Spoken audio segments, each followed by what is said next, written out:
தமிழ்நாட்டில் 3.7 கோடி, 8.5 கோடியில் 3.7 கோடி, உத்தரப்பிரதேசில் 23 கோடியில் 15 கோடி கிராமப்புறம், 23 கோடி மக்கள் தொகையில் 15 கோடி கிராமப்புறம், அவன் 38,000 கோடி. 8.5 கோடி மக்கள் தொகையில் 3.7 கோடி கிராம மக்கள், ஆனால் நான் 39. அப்போ இடையில எவனோ பணத்தை சாப்பிட்றான். Clear, data clear. அப்போ இடையில எவன் பணத்தை சாப்பிட்றான்னு இப்போ தொலையிட்டு இருக்கோம். இடையில பணத்தை சாப்பிட்றோன்னு தூக்கணும். இந்த போலி கணக்கு, வராதவங்க பேரில் கணக்கு, திமுக கூட்டத்துக்கு குரூப்பு குரூப்பாக கூட்டிகிட்டு போய் கணக்கு, அதெல்லாம் 100 நாள் வேலைவாய்ப்பு திட்டம், பஸ்ஸில் கூட்டிகிட்டு போகிறது, அதெல்லாம் மாட்டி டாஸ்மார்க் ஊழலை விட மிகப்பெரிய ஊழலாக தமிழ்நாட்டில் 100 நாள் வேலைவாய்ப்பு திட்டம் மிகப்பெரிய ஊழலாக இருக்கும். ஆனால் இதில் திமுகவுடைய பஞ்சாயத்து பிரசிடென்ட் ஜெயிலுக்கு போவான். அவங்கெல்லாம் கட்டி வைக்கணும்னா திகார் மாதிரி 4 ஜெயில் கட்டணும். கோயம்புத்தூர் பஞ்சாயத்து பிரசிடென்ட்லாம் இதில் ஏறு, இந்த ராமநாதபுரத்துக்காரன்லாம் இதில் போ, இந்த பக்கமெல்லாம் இங்கே போ, சென்னைக்காரன்லாம் இங்கே வந்துரு.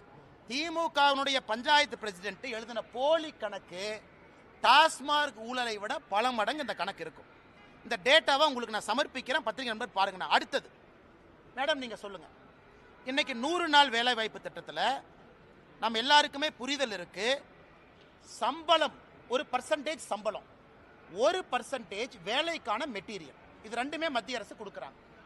உதாரணத்துக்கு நான் ஒரு டேங்க் கட்டுறேன் அல்லது ஒரு குலை வெட்டுறேன், 100 ரூபாய் செலவுனா இன்னைக்கு 60-40 இருக்கும். அந்த டேங்க் வெட்டும் பொழுது சம்பளம் எவ்வளவு சதவீதம் கொடுக்கிறோம்? டேங்க் வெட்டுறதுக்கான உபகரணங்கள்.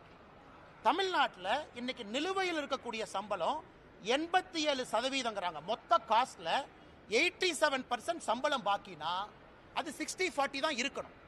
அப்ப 87% சம்பளம் பாக்கினா நீ போலி கணக்கு எழுதுற. நீ போலி கணக்கு எழுதுறதுனால வேஜ் பில் அதிகமாகுது, மெட்டீரியல் பில் அதிகமாகல. இதையெல்லாம் நான் மத்திய அரசுக்கு கடிதமாக ஆதாரபூர்வமாக ஈரோட்டில் ஒரு பஞ்சாயத்து எடுத்து, ஒரு பஞ்சாயத்தில் மட்டுமே நடக்கக்கூடிய தவறுகளை நான் கடிதம் எழுதிட்டேன். இந்த கேள்வி நீங்க கேட்ட பிறகு ரிலீஸ் பண்ணுங்கிறதுக்காக வெயிட் பண்ணோம். இப்போ ட்விட்டர் பக்கத்தில் 1 மணி நேரத்தில் இந்த டேட்டாவை போட்டுரும். அதனால் எங்களை பொறுத்தவரை மத்திய அரசு ஒரு சிறப்பு அதிகாரிகள் குழுவை போட்டு தமிழ்நாட்டில் 39,000 கோடி ரூபாயும் ஆடிட் பண்ணி, இந்த பெருச்சாளிகள் எவெல்லாம் பணம் திருண்டானோ 4 சிறைச்சாலையை மத்திய அரசினுடைய பணத்தில் கட்டி, அந்த 4 சிறைச்சாலையை நப்பிட்டு தான் அடுத்த பைசா கொடுக்கும்.